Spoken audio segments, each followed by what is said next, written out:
My name is Daniel Hayes, and that night at the company party changed everything I thought I knew about love, pride, and respect. My wife, Clara, had always loved social events. She thrived in crowds, charmed people easily, and carried herself with confidence that drew attention. I used to admire that about her, but over time, admiration turned into quiet unease. It wasn't jealousy, it was the feeling that her charm had become a weapon, something she used not to connect, but to control. That evening, the firm where I worked hosted an anniversary gala at a luxury hotel. Clara insisted on coming. She said it would be fun to meet my co-workers. When she walked into the ballroom in a silver dress that shimmered under the lights, heads turned. I was proud, yes, but somewhere deep down, I braced myself. I'd seen this side of her before, the one that fed off attention, that made me invisible in the process. At first, everything was fine. We mingled, laughed, danced once or twice. But as the night went on, she drifted away, surrounded by a circle of men who seemed enchanted by her every word. I stood near the buffet table, watching as she laughed a little too loudly, leaned in a little too close. Every time I caught her eye, she smiled, that same rehearsed smile that said, "Don't make a scene." I didn't. I poured myself another drink and stayed quiet, though my heart sank deeper with each minute. My colleague Ryan came over and muttered, "Man, you okay with that?" I forced a grin.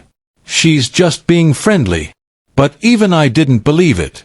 When Clara brushed her hand against another man's arm while laughing at some joke, I felt the room grow smaller. I wasn't angry, not yet, just disappointed. I had stood by her through every mood swing, every argument, every moment she made me feel like I was never enough. And here she was, treating my presence like a formality. Around 10, I decided to step outside for some air. That's when I met Ava, one of the event planners, new to the company. She was helping a vendor carry boxes to the hallway, and I offered to help.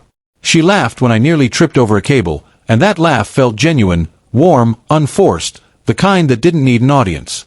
We ended up talking for a while about music, travel, and how strange office events could be. For the first time all evening, I felt seen. When I looked back toward the ballroom, I saw Clara still surrounded by her admirers, not even noticing I was gone.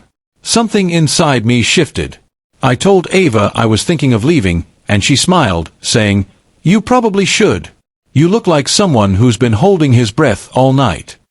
She was right. I decided to go, not out of spite, but self-respect. When I walked back into the ballroom to grab my coat, Clara spotted me instantly.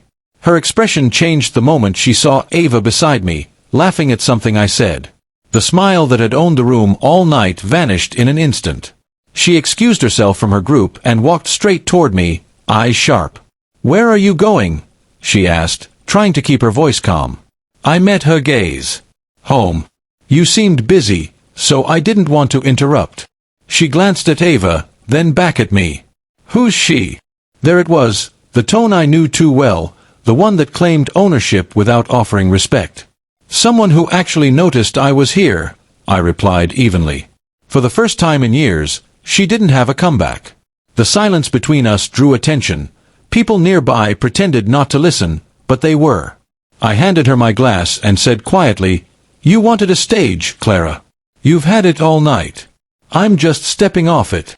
Then I turned and walked out with Ava, who looked both surprised and uncertain. We didn't go anywhere romantic. We just shared a cab, talked, and went our separate ways. But that night wasn't about her. It was about me realizing I'd spent too long being a background character in my own life. When I got home, I left Clara's side of the bed untouched. She came in an hour later, mascara smudged, pride wounded.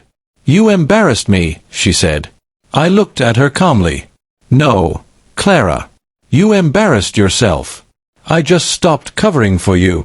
She didn't speak for a long time. Days passed before she finally admitted that she'd gone too far, that she had mistaken attention for affection and control for confidence. But by then, something had already broken, not just trust, but the illusion that love can survive without respect. We tried to rebuild, slowly, through honesty and space. Some wounds don't heal fast, but they teach lessons that last. And the lesson that night taught us both was simple. When you treat someone like they don't matter, don't be surprised when they start acting like they don't need you.